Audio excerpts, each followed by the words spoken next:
우리가 하늘의 이마라고 말하는 히말라야 산맥이 있습니다. 히말라야 산맥, 이제 네팔과 인도의 접경지에 있는 산맥이죠. 네팔과 인도 접경지에 있는 세계에서 가장 높은 산맥인데, 이 히말라야 산맥의 대표적인 봉우리들 있잖아요. 산들 있잖아요. 그 중에서 우리가 가장 잘 아는 산이 뭡니까? 에베레스트 산. 네. 에베레스트 산은 모든 등반가들의 꿈이자 목표입니다. 모든 등반가들이 정복하고 싶은.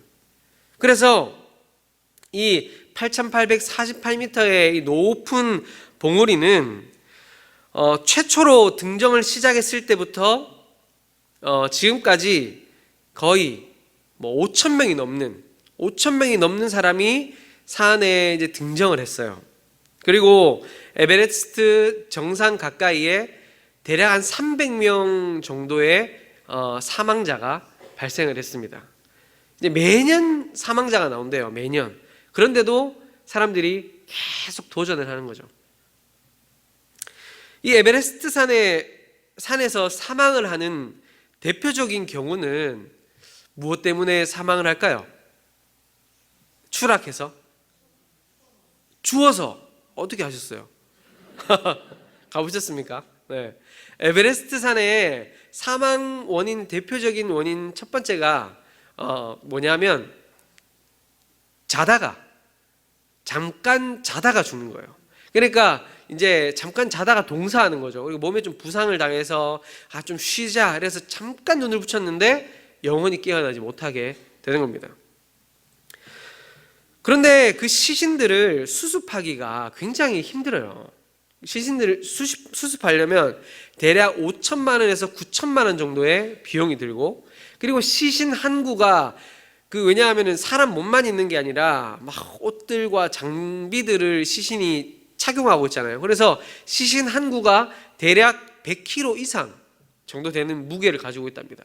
그러니까 이 시신을 그 높은 산봉우리에서, 산소가 희박한 그 산봉우리에서 이제 끌고 내려오려면 이제 2차 사고가 또 발생할 수도 있겠죠. 그래서 그런 2차 피해를 당할 수 있기 때문에 대부분의 시신들은 수십 년 동안 그 자리에 그대로 방치되어 있어요. 그러니까 굉장히 추우니까 시체가 완전히 부패되지 않고 그 모양 그대로 이제 남아 있는 것이죠. 그 시신들 가운데 이제 굉장히 유명한 별명을 가진 시신들이 있습니다. 다들 이제 시신들의 위치와 그 위치에 따른 별명들을 가지고 있거든요. 그 중에서 가장 유명한 이제 시신이 있어요. 이 시신입니다. 네. 이 시신의 이름이 뭐냐면 그린 부츠입니다. 그린 부츠. 네. 그냥 이제 그린 부츠, 형광색 그린 장화를 신고 있는 시신이어서 그린 부츠예요. 네, 사진 내려주셔야 됩니다. 그리고 또 어떤 시신들이 있냐면 인사하는 사람. 그대로 이렇게 앉아 있어요. 이 시신이 눈을 뜨고 이렇게 인사하는 사람. 그리고 또 피터 보드맨이라는 이런 별명을 가진 시신들이 있습니다. 사람들이 왜 이런 시신들의 별명을 달아뒀냐 하면 그 시신들이 등반가들의 이정표가 되기 때문이에요. 이정표. 저 그린부츠가 있는 그린부츠의 시신을 발견했으면 그 지점에서는 쉬어가는 게 좋다. 그러면 저 그린부츠 시신을 보면 거기서는 쉬어가야 되는 거예요. 쉬어가지 않으면 사고가 나는 거죠. 그리고 또 어떤 시신을 발견하면 거기에서는 돌아가는 게 좋고, 또 어떤 시신을 발견하면 거기에서는 이제 절벽이 있으니까 조심해라. 이런 이제 이정표가 되는 겁니다. 그래서 등반가들이 이 시신들을 발견하면서 이제 등산을 하는 것이죠. 이 에베레스트의 시신들은 자신의 자의는 아니지만 앞으로 오를 등반가들에게 자신들의 자취를 남긴 거죠. 자신들의 발자국을 남긴 거죠. 그리고 이렇게 질문합니다. 등반가들에게 어떻게 질문하냐면 이 길은 이렇게 힘들고 두려운 길이다. 위험한 길이다. 그래도 옳을 것인가? 그렇다면 내가 걸어간 길을 따라 걸어가라. 이렇게 우리들에게 또 등반가들에게 이야기하고 있는 것이죠. 오늘 말씀에서는 그리스도께서 스스로 자신의 의지로, 이 시신은, 에베레스트의 시신은 자기가 원해서 죽은 게 아니잖아요. 자기가 원해서 이정표가 된 게 아니잖아요. 그런데 오늘 말씀에 그리스도께서는 스스로 자신의 의지로 우리가 따라갈 자취를 남기셨다라고 이야기하고 있습니다. 우리 함께 21절 말씀 다시 한번 읽어볼까요? 21절 시작. 너희를 위하여 고난을 받으사 너희에게 본을 끼쳐 그 자취를 따라오게 하려 하셨느니라. 아멘. 예수께서 본을 끼쳐 따라오게 하신 그 자취가 무엇인가? 바로 고난의 자취입니다. 고난의 자취. 우리가 따라가야 할 고난의 자취가 어떤 것인지, 그리고 또 우리가 어떤 모습으로 따라가야 할 것인지 2024년을 살아가는 저와 여러분이 2000년 전 예수님이 걸으신 그 자취를 생각하면서 다시금 결단할 수 있는 시간 되기를 소망합니다. 오늘 말씀에 보면 사도 베드로가 수신자들을 부름으로 말씀이 시작됩니다. 뭐라고 이야기합니까? 사환들아, 사환들아. 지금까지 베드로전서에서 베드로가 그 아시아에 흩어져 있는 교회들에게 뭐라고 그들을 불렀냐? 흩어진 나그네들아, 택함을 받은 자들, 순종하는 자식, 거룩한 자, 택하신 족속, 왕같은 제사장, 거룩한 나라, 그의 소유가 된 백성, 또 사랑하는 자들이라는 호칭으로 주님의 교회, 하나님의 백성들을 불렀습니다. 베드로가. 굉장히 영광스러운 호칭들 아닙니까? 그런 베드로가 오늘 말씀에서는 사환들아라고 그렇게 교회들에게 부르고 있는 거예요. 그렇게 사환들아라고 부르면서 하나님의 교회는 하늘에 있는 것이 아니라 세상 속에 부름받은 교회다라는 것을 다시 한번 상기시켜주고 있는 거예요. 하나님으로부터 택함을 받은 자, 거룩한 자, 왕같은 제사장, 거룩한 나라, 하나님의 사랑하는 자들인 교회는 저기 하늘에 공중에 떠있는, 그냥 저 공중에 붕붕 떠있는 그런 교회가 아니라 우리는 본향을 향해 나아가는 나그네 같은 존재이지만 여전히 이 땅에, 이 세상에 발을 딛고 살아가는 존재다라고 지금 베드로가 이야기하고 있는 것이죠. 사랑하는 성도 여러분, 우리 역시도 주님을 믿고 구원받은 즉시 천국으로 향한다면 얼마나 행복하고 좋겠습니까? 그렇죠? 별로 천국에 예수 믿고 구원받은 즉시 천국 가면 좋잖아요. 이 땅에 더러운 걸 안 봐도 되고요. 그렇죠? 그런데 세상의 어려움과 풍파를 겪을 필요 없이 본향으로 간다면 그보다 더 행복한 일이 어디 있겠습니까? 그러나 우리들의 현실은 어떻습니까? 구원받은 주님의 백성들이지만, 주님의 사랑하는 자들이지만 현실은 여전히 썩어질 세상에 두 발을 딛고 살아가고 있다는 거죠. 오늘도 역시 그렇게 살았다는 것입니다. 믿음의 눈으로 본향을 바라보고 두 발로 현실을 딛고 살아가는 이 교회를 향해서 주님께서 무엇을 말씀하시는가? 우리 18절 말씀 같이 한번 읽어보겠습니다. 시작. 범사에 두려워함으로 주인들에게 순종하되 선하고 관용하는 자들에게만 아니라 또한 까다로운 자들에게도 그리하라. 아멘. 지금 사환들에게, 종들에게, 주인에게 순종할 것을 말씀하고 있잖아요. 여기서 사환이라는 것은, 여기서 말하는 사환은 집에서 함께 거주하는 하인을 이야기합니다. 집에서 함께 거주하는 종들. 그런데 좀 뭔가 말이 이상하지 않습니까? 종들에게 주인한테 순종하라 이야기하다니요. 종이 자신의 주인을 두려워하는 건 당연한 거잖아요. 그렇죠? 종이 자신의 주인을 두려워하고 주인에게 순종하는 것, 이거 당연한 일 아닙니까?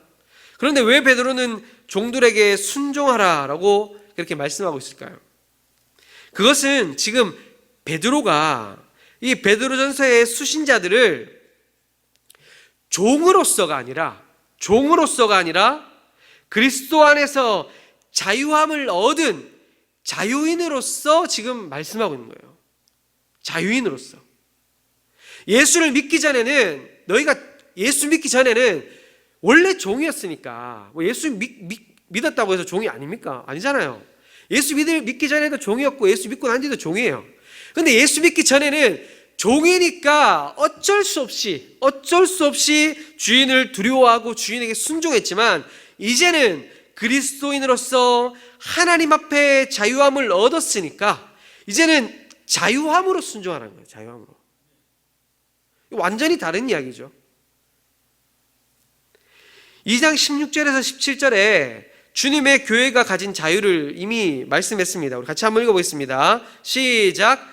너희는 자유가 있으니 그 자유로 악을 가리는 데 쓰지 말고 오직 하나님의 종과 같이 하라. 뭇 사람을 공경하며 형제를 사랑하며 하나님을 두려워하며 왕을 존대하라. 아멘. 이미 말씀 앞에서 너희가 자유가 있으니까 그 자유로 뭇 사람을 공경하고 형제를 사랑하고 하나님을 두려워하고 왕을 존대해라.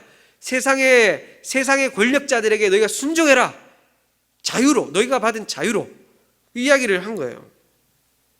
그런데 이 말씀을 받아든 소아시아에 흩어진 이 나그네 같은 교회들이 어떤 마음을 가졌을까요? 이 말씀을 딱 받아들고 유대인들에게, 그리고 사회와 시대로부터 멸시와 천대를 받고 그렇지 않아도 힘든 상황 가운데 있는데, 그리고 종으로서 주인에게 매여서 자유가 없이 살아가고 있는데 지금 자유를 이야기하고 있다며. 자유를.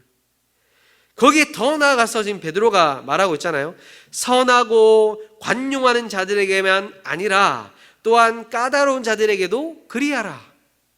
여기서 까다로운 자들이라는 것은 그냥 좀 까탈스러운 이런 사람을 이야기하는 것이 아니라 삐뚤어졌다, 패역하다, 공정치 못한 사람, 하나님을 알지 못하고 정직성과 진실성이 결여되어서 상황에 따라서 막 말을 바꾸고 약자에 대해서 아나무인적으로 행하는 그런 사람을 지칭하는 거예요. 굉장히 악한 사람을 이야기하고 있는 거죠. 지금 그런 사람에게도 순종하라는 거예요. 너희 주인이 너희에게 잘해주냐? 잘해주는 그 주인에게도 순종하지만 악한 주인이라도 너희가 순종해라 라고 이야기하고 있는 것입니다. 여기서 우리가 생각해 볼 것이 있습니다. 뭐냐면 그것은 주님께서 보이신 고난의 자취, 우리가 따라가야 할 고난이 무엇인가, 우리가 무엇을 고난으로 봐야 하는가라는 거예요. 우리가 뭐를 고난으로 봐야 하는가라는 겁니다. 우리가 따라야 할 고난의 자취는 같이 한번 큰 목소리로 따라하도록 하겠습니다. 나를 버리고 내 자유로 순종하는 것입니다. 네, 나를 버리고 내 자유로 순종하는 거예요. 외부의 압박으로, 외부에 의해서 나는 싫은데 억지로 하는 것이 아니라 내 자유로 순종하는 거예요. 복음 안에서 자유함을 얻은 종들에게 베드로는 선하고 관용하는 자들에게 뿐만 아니라 하나님을 모르고 악하고 패역한 주인에게도 순종하라 라고 말씀합니다. 억지로가 아니라 너의 자유함으로 순종하라 말하는 거죠. 살다 보면 우리는 우리의 권위자들로부터 부당한 대우를 받을 때가 많습니다.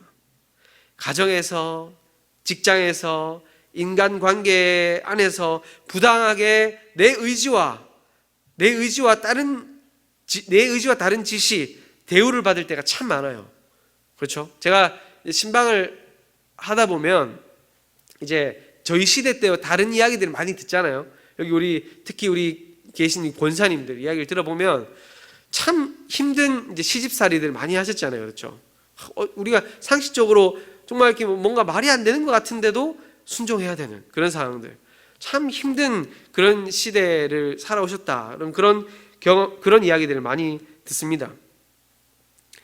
내 자유함으로 권위 있는 사람에게 내 자유함으로 권위 있는 사람에게 순종하는 것, 그것이 주님께서 우리에게 원하시는 자유인으로서의 삶이라는 거예요. 근데 이게 쉬운 일입니까? 내 자유로 내가 순종하는 게 이게 쉽습니까? 내 머리로는 도저히 이해가 안 되는데요. 내 머리로는. 내 마음으로는 도저히 와닿지 않는데요. 어떻게 순종할 수 있습니까? 이건 결코 쉬운 일이 아닙니다. 나를 죽여야 가능한 일이고 나를 버려야 가능한 일입니다. 그러나 이런 일이 가능한 이유는, 오늘 말씀에서 우리에게 이게 가능하기 때문에 말씀하고 있는 이유는 주님께서 먼저 본을 보이시고 그 자취를 따라오게 하셨기 때문이에요. 주님이 그냥 말씀만 순종해라, 네 자유로 순종해라, 말씀만 툭 던진 것이 아니라 주님이 먼저 길을 걸어가시고 그 발자국을 남겨주셨기 때문에 우린 그 길을 따라갈 수 있다는 겁니다. 여기서 자취라고 하는 말은 발자국, 흔적이라는 거예요. 그리스도께서 걸어가신 그 길에 나도 서서 그 길대로 그대로 따라가야 된다는 겁니다. 그럼 주님께서 걸어가신 자취가 무슨 길입니까? 자유함으로 고난을 받으신 거라고 이야기했죠. 자유함으로. 죄가 없으신 주님께서 죄인이 되신 거예요. 죄가 없으신 주님께서 죄인이 되신 겁니다. 누구 때문에요? 누구 때문이 아니에요. 예수님 자유로. 거짓이 없으신 분이 욕을 당하시되 맞대어 욕하지 않으셨습니다. 자신의 자유로. 고난을 당하시되 위협하지 않으셨습니다. 친히 나무에 달려 그 몸으로 우리 죄를 담당하셨습니다. 자신의 자유함으로. 자신의 자유로 기꺼이 기뻐하면서 우리로 죄에 대하여 죽고 의에 대해서 살게 하시려고, 나음을 얻게 하시려고 채찍을 맞으셨어요. 주님이 자신의 자유로. 주님께서 우리에게 보이신 고난의 자취는 그냥 우리가 고난 주간에 금식하는 것, 하고 싶은 것 좀 참는 것, 십자가를 생각하면서 눈물 좀 흘리는 것, 그런 정도가 아닙니다. 그런 정도가 아니에요. 나는 화를 내고 성낼 수 있지만 나의 자유로 참고, 나는 불순종할 수 있지만 나의 자유로 순종하고, 내 머리로는 이해되지 않고 부당하고 패역한 그런 직장 상사이지만 공의로 심판하실 하나님을 믿고 의지하면서 순종하는 것, 내 자유로 순종하는 것, 내 자유로 굽히고 낮아져서 순종하는 것, 그것이 우리가 따라야 할 고난의 자취라는 것입니다. 사랑하는 성도 여러분, 우리는 내 자유함으로 고난의 자취를 따르고 있습니까? 주님이 걸어가신 길을 따르고 있습니까? 주님께서는 낮아지고 고난당하셨지만 나는 낮아지기 싫고, 주님께서는 자신을 버린 자들까지도 끝까지 용서하시고 사랑하셨는데 나는 내 뜻과 조금만 다르다고 증오하고 정죄하는 길을 가고 있지는 않습니까? 주님께서는 말씀하십니다. 누가복음 9장 23절에서 또 무리에게 이르시되 아무든지 나를 따르어 오르거든 자기를 부인하고 날마다 제 십자가를 지고 나를 따를 것이니라. 주님이 걸으신 자취를 따르기 위해서는 나를 부인해야 된다는 거예요. 내 자유로 불순종하려는 모습을 부인하고 거부해야 됩니다. 자기를 비워 종의 형체를 가지셨던 주님의 모습과 같이 내 안에 주님의 마음을 품어야 된다라고 말씀하고 있습니다. 그런데 지금 시대를 한번 보십시오. 지금 시대, 우리가 살아가고 있는 지금 이 시대는 자유라는 이름으로 고난에 동참하는 것을 완전히 방해하는 시대입니다. 자유를 앞세워서 주님 세우신 권위에 순종하지 않는 모습이 너무 많은 시대죠. 네가 하고 싶은 대로 해. 그게 더 중요하지. 네 마음대로 사는 게 그게 참된 삶이야. 자유가 주님의 자취를 가리고 내 길을 걸어가게 합니다. 주님이 걸어가신 자취를 따라가는 것이 아니라 내 자유로 내 마음대로 살아가라 라고 말합니다. 그것이 자유다라고 이야기합니다. 올해 나온 책은 아닌데 2023년도에 트렌드 코리아라는 책에 보면 이제 MZ 세대는 이제 옛말이에요. MZ 세대는 저는 무슨 세대일까요? 갑자기 급질문. 예? 전 무슨 세대일까요? X 세대? 저도 나름 MZ 세대거든요. 네. 근데 MZ 세대는 이제 지나간 세대고, 앞으로 올 지금 이제 초등학교 저학년, 유치원 세대들은 알파 세대입니다. 알파 세대. 이 알파 세대의 특징이 있습니다. 그게 뭐냐면 이 세상의 주인공은 나라는 거예요. 이 세상의 주인공은 나다. 이 세상의 주인공은 나라는 거예요. 그러니까 자기 중심성이 강한 세대입니다. 그 어떤 세대보다. 저희도 좀 그렇게 살긴 했거든요. 내가 좀 특별한 것 같아. 근데 살다 보니까 난 좀 특별한 줄 알았지만 평범하네. 이렇게 살았거든요. 그런데 저희 부모님 세대는 자신이 없이 살았잖아요. 그렇죠? 내 자신을 죽이고 살았잖아요. 그런데 알파 세대들은 아니라는 거예요. 내가 중요하고, 내가 하고 싶은 게 중요하고, 내 자유가 중요한 세대가 이제는 벌써 왔어요. 교회 안에도 있어요, 지금. 지금의 시대는 내 마음대로, 내 자유대로 살아가는 것이 가장 중요한 시대가 되어버렸습니다. 그렇다면 예수님에게도 자유가 없으셨을까요? 예수님에게 자유가 없으셨을까요? 우리는 예수님의 성육신, 예수님이 이제 성육신에서 오신 것, 예수님의 고난과 죽어주심을 너무 당연하게 생각하는 것 같아요. 저도 그랬어요. 예수님이니까 당연한 거 아니야? 예수님이니까 당연히 아기 예수님으로 오셔서 뭐 이렇게 살다가 뭐 30살부터 공생애 하시다가 고난받고 죽어주셨지. 뭐 당연하지, 그게. 당연한 거라고 생각을 했어요. 그러나 예수님께도 자유가 있었습니다. 예수님은 그냥 기계적으로 이 땅에 오셔서 우리를 위해 죽어주신 것이 아니에요. 우리 22절 말씀에 보면 죄를 범하지 아니하시고 라고 말씀합니다. 죄를 범하지 아니하시고. 그냥 죄가 없다라고 말하면 되잖아요. 죄가 없다라고 말하면 되는데 죄를 범하지 않았다라고 이야기합니다. 이것은 불의한 자신의 백성들을 위해 받는 고난 가운데 입술로 죄를 범하지 않았다. 예수님 자신의 자유로 입술로 죄를 범하지 않았다는 것을 강조하기 위한 것이에요. 예수님께서는 자신의 자유로 겟세마네 동산에서 하나님께 기도하셨죠. 마태복음 26장 39절 말씀입니다. 마태복음 26장 39절 함께 읽겠습니다. 시작.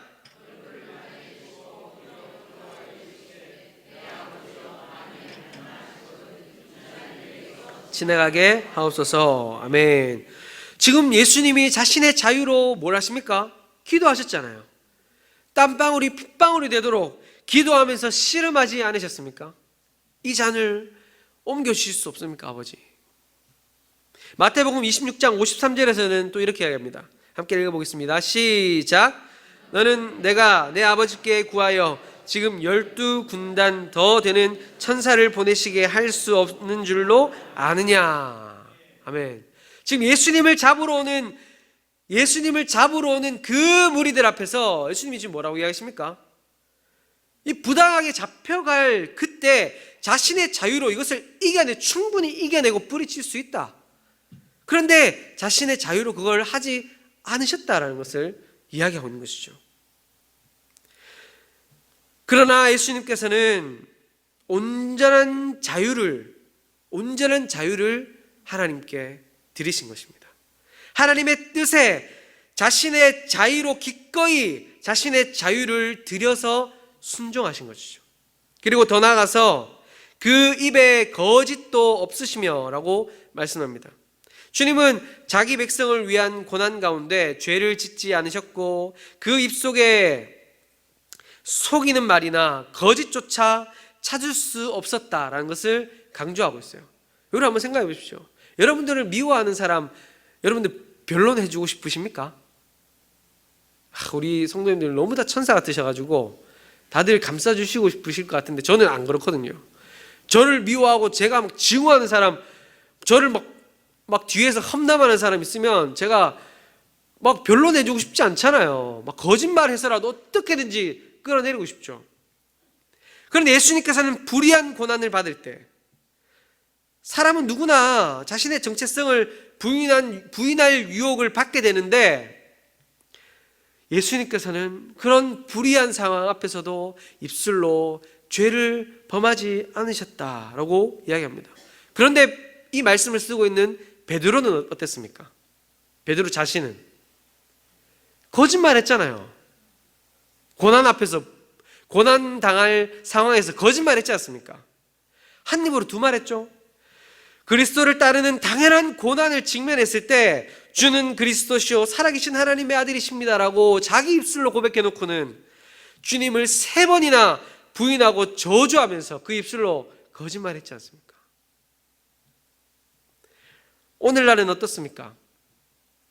사실 많은 교회들 안에 무명의 신자들이 참 많아요. 무명의 신자들. 뭐 무명의 용사 이런 게 아니라 무명의 신자. 교회 안에서도 이름 없이 그냥 조용히 왔다가 언제 왔는지 모르게 조용히 사라집니다. 뭐 교회 안에서만 그러면 괜찮아요. 세상에서도 그렇다는 거예요.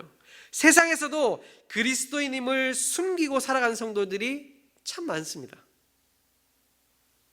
자신의 상황에 불리하다 싶으면 그리스도인임을 숨기고 아닌 것처럼 저는 옛날 교회 다녔는데 지금은 괜찮아요. 뭐 좀 한잔 할 수 있죠. 괜찮아요. 그래서 은근 스리슬쩍 카멜레온처럼 자신의 모습을 바꾸는 그런 사람들이 참 많은 시대를 우리 살아가고 있습니다. 오늘 본문은 이런 환경 속에서도 옳은 일을 하며 선을 행하다가 고난을 당해도 은혜의 강력함을 드러내는 삶을 택하라라고 우리에게 권면하고 있는 거예요. 우리가 따라갈 기준은 따로 없습니다. 우리가 따라가야 할 기준은 주님께서 우리에게 보여주셨잖아요. 먼저 그분이 먼저 그 길을 가셨기 때문에 세속의 한복판에서 그분의 자취를 따라 살아가야 하는 것, 그것이 바로 교회인 것이죠. 우리가 자유하게 된 것은, 복음 안에서 자유하게 된 것은 기회를 얻은 것입니다. 무슨 기회를 얻은 것일까요? 이 세상의 허무함에서 종노릇하지 않고, 썩어짐의 종노릇하지 않고, 더러움의 종노릇하지 않아도 되기 때문에 드디어 우리는 하나님의 뜻대로 살아볼 수 있는 그 기회를 얻은 것이죠. 그전에는 우리는 그런 자유가 없었어요. 죄의 종노릇하고 세속의 죄에 막 종노릇하면서 끌려다녔지만 이제는 복음 안에 자유함을 얻어서 우리의 자유함으로 주의 말씀 따라, 주의 복음 따라 순종할 수 있는 자유를 얻었다는 겁니다. 드디어 죽음과 죄의 허무의 문제에서 해방되어서 하나님을 마음껏 사랑하고 이웃을 마음껏 사랑하고 세상을 주님의 뜻대로 살아볼 자유와 기회를 얻었다라는 것입니다. 그렇기 때문에 우리는 자유하기 때문에 순종할 수 있는 거예요. 자유하기 때문에 주님의 그 고난의 자취를 따라갈 수 있는 것입니다. 우리가 주님의 교회라는 것을 무엇으로 보여주시겠습니까? 저와 여러분들이 세상 가운데 우리는 주님의 교회입니다. 무엇으로 보여주시겠습니까? 그냥 저 김포 제일교회 다니는데요. 요 전도 용품 나눠주면서 교회 한번 와보세요. 이렇게 해서 교회라는 것을 드러내시겠습니까? 썩지 않고 더럽지 않고 쇠하지 않는 유업, 산 소망을 쫓는 교회라는 사실을 우리가 무엇으로 보여줄 수 있겠냐 말이에요. 부당한 상황 가운데서도 맞대서 욕하지 않고 고난당하는 것, 세상은 원수 갚는데 그 원수 갚는데 혈안이 되어 있지만 원수를 사랑하고 원수를 위해 기도해 주는 것, 내 자유로, 나의 자유로 손해를 보는 것, 그래야 우리가 세상과 다르다고 말할 수 있지 않겠습니까? 세상은 공격하면 공격하고 한 대 때리면 10대 때리고 내 것 빼앗으면 다 빼앗고 생명까지도 다 빼앗으려 하는 게 세상인데 우리는 내 자유로 섬겨주고 내 자유로 사랑해주고 내 자유로 용서해주고 내 자유로 낮아지고 겸손해져서 주의 말씀대로 순종하며 살아가는 것, 그것이 우리가 세상과 다른 주님의 몸된 교회라고 말할 수 있는 것이잖아요. 그렇지 않습니까? 사람이 가장 참을 수 없는 것이 억울함이에요. 억울하면 잠도 못 자더라고요. 저는 억울해도 잘 자요. 예, 저는 억울해도 머리만 붙이면 자거든요. 근데 저랑 같이 자는 그 사람은 억울하면 몇 날 며칠은 못 자요. 와, 진짜 무섭더라고요. 근데 사람들이 아마 다 그런 것들이 있을 거예요. 억울하면 막 이가 부득부득 갈리죠. 잘못한 것이 없는데 비난을 당할 때 정당함을 주장하고 싶은 욕구가 막 올라옵니다. 아니야, 나 그런 거 아니야. 막 말하고 싶잖아요. 가가지고 멱살 잡고 막 흔들고 싶지 않습니까? 하지만 악은 그렇게 상대해서 다뤄지는 게 아닙니다. 멱살 잡고 흔든다고 악은 다뤄지는 게 아니에요. 세상은 그렇게 상대하는 것이 아닙니다. 오늘 말씀에서는 우리가 세상에서 부당한 대우를 받고 고난을 당하고 억울함이 있을 때 공의의 심판은 하나님께 맡기고, 교회는 정의를 이야기하는 것이 아니라 은혜, 하나님의 은혜의 강력함을 드러내도록 지금 우리에게 요구하고 있습니다. 공의로 심판하시는 하나님만을 두려워할 것을 말씀하고 있다는 거예요. 그 참된 두려움 속에서 교회는 하나님을 신뢰하고 그분께 자신의 상황과 미래를 모두 맡김으로써 이 땅에서 하나님 뜻, 곧 그 악한 자들에게 그 악을 넘어서는 은혜의 강력함을 증거하도록 교회는 부르심을 받았다는 것입니다. 이것이 하나님만 두려워하고 주님의 자취를 따라 이 고난의 자취를 따르는 자들의 아름다움이고 은혜로운 삶이에요. 세상과 다른 삶. 그리스도께서 먼저 그렇게 사시고 그 길을 가지 않으셨으면 지금 교회는 태어나지 않았겠죠. 주님께서 자신의 자유함으로 낮아져서 인간의 모습으로 오시고, 이 주님의 자유함으로 자신을 버려 이 땅에 오셔서 우리를 위해서 고난받으시고 죽어주시지 않으셨으면 지금 주님의 교회가 있겠습니까? 저와 여러분들이 있겠습니까? 아니죠. 이제 교회는 세상 한복판에서 축복이나 정의, 그 이상의 것, 곧 악에 대해서 승리하는 은혜와 진리의 강력함, 그 나라의 실제를 드러내도록 부르심을 받은 것입니다. 교회는 바로 그 길로 우리에게 오신 그 주님의 길을 따라 살아가라고 우리가 부르심을 받았다라는 것입니다. 주님의 거룩한 교회인 우리의 삶이 복음 안에서 주신 자유함으로, 나에게 주신 자유함으로 나를 위해 사는 것이 아니라 나의 나됨을 죽이고 내 안에 나를 죽이고 나를 버리고 주님께서 본을 보이시며 걸어가신 그 고난의 자취를 따라서 살아가는 주님의 제자들 다 되시기를, 저와 여러분들의 삶이 되시기를 주님의 이름으로 축원합니다.